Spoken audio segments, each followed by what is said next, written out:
Today we will be learning about digital literacy and computational thinking. We will be talking about the South Carolina Computer Science and Digital Standards and what they are, why they were created, and what impact they have on society, teachers, and students. Then we will talk about digital citizenship and what it is, why it is important to teachers, and how it relates to both the South Carolina standards and the ISTE standards.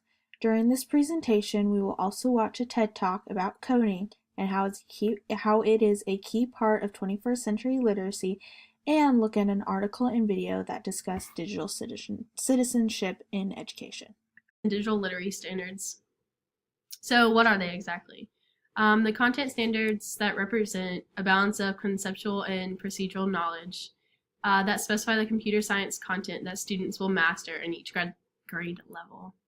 The process standards, which describe the way in which students will individually and collaboratively engage with content standards.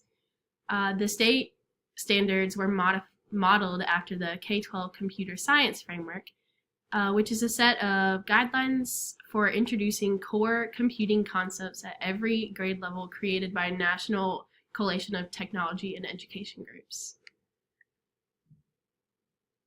So why were they created? Before these standards were created, most public schools only offered a typing class to students. Besides typing, the students were not being taught anything about computer science or digital literacy. With a growing demand for computer science graduates and thousands of jobs opening up in technology fields, educators discovered a need for computer science and digital literacy standards for students in K-12. The South Carolina Computer Science and Digital Literacy Standards were developed to expand availability of computer science education to all students in South Carolina in response to the growing number of employment opportunities related to the field of computer science and related areas available in our state. These content standards and process standards work together to enable all students to develop knowledge, skills, and life and career characteristics that will benefit them in their future careers. These standards were made not to turn every student into a computer scientist, but to help them have a better understanding of the way that devices work. So why are these standards important? They're important to three different aspects of our world: society, students, and educators. So for society, they help lessen the digital divide between students of different economic statuses because they're all having access to digital literacy and different aspects of digital media. And they also provide future employees with the skills they need to be successful in their future careers. For the student, it helps them recognize the benefits of computing on society. It helps them learn how to collaborate and also problem solve. And then for educators, it provides them a guide of how to use technology in the classroom and also teaches them how to use the technology their students will need to learn. So digital literacy cannot be taught without utilizing the tools that technology gives us.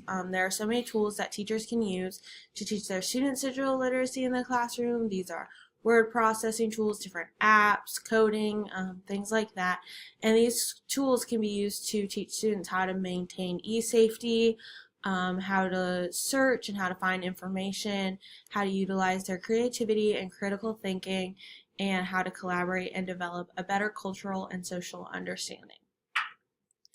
This is a TED Talk that talks about how coding is a key part in 21st century literacy and how important it is to teach kids coding from a young age to make sure that they are productive members of our society.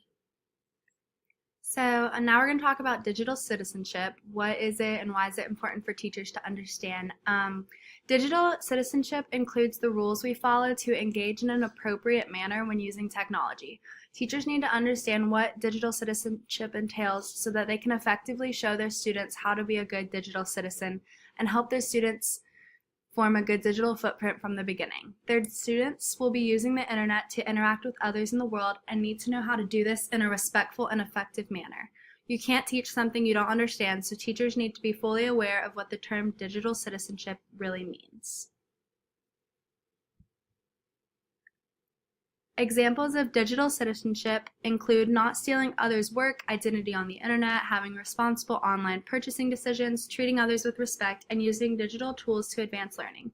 Basically, if what you're doing on the internet could be seen in a positive light, then you're probably being a good citizen. The link at the bottom takes you to 10 ways to be a good digital citizen with a full chart of the image that can be seen to the right. It's important to know what a good citizen is and build your definition of a good digital citizen from there. The ISTE standards for teachers relate to digital citizenship, and that in communicating to children how to be digital citizens, teachers need to follow the second ISTE standard of being a leader.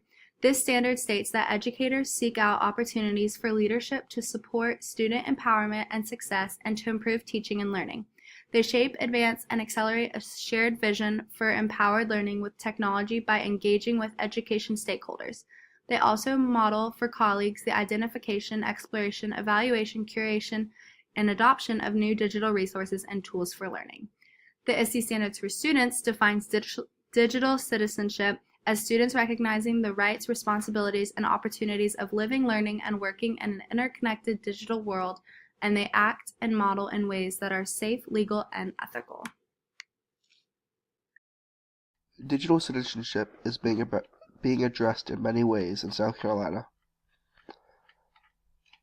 The main way is each grade, starting from kindergarten through 12th grade, has different general standards that relate to computer science that help students learn more about the subject.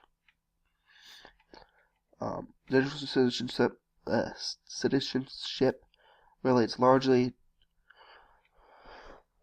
to not only including computers into students' lives, but helping them use computers to collaborate.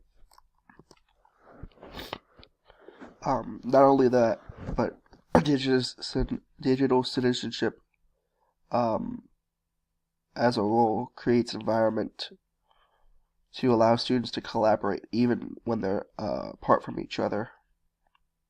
And they can learn a lot more about the subjects they're learning in class by using a computer out of class, or learn more about computers